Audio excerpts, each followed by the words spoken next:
Isang exciting na update mula sa mundo ng Gilas Pilipinas. Bumalik na si Kevin Quiambao sa ensayo ng national team matapos ang kanyang paglalakbay sa Sacramento. Matapos ang ilang linggo ng training at exposure sa Sacramento, California, kung saan nakita natin siyang sumabak sa mas mataas na level ng basketball.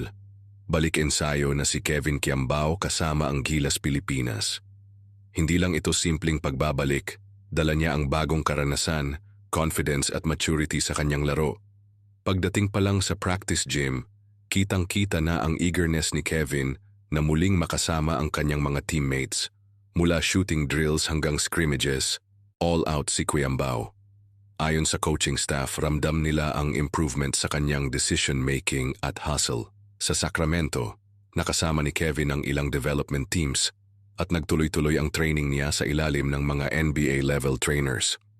Malaking bagay ito para sa kanyang development bilang forward na may high basketball IQ at court vision.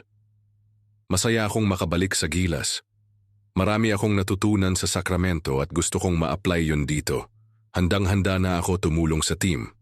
Ang kanyang pagbabalik ay timely, lalo na't papalapit na ang mga tune-up games at major tournaments. Si Kevin ay inaasahang magiging key player sa sistema ni Coach Tim Cone, lalo na sa kanyang versatility at unselfish style of play.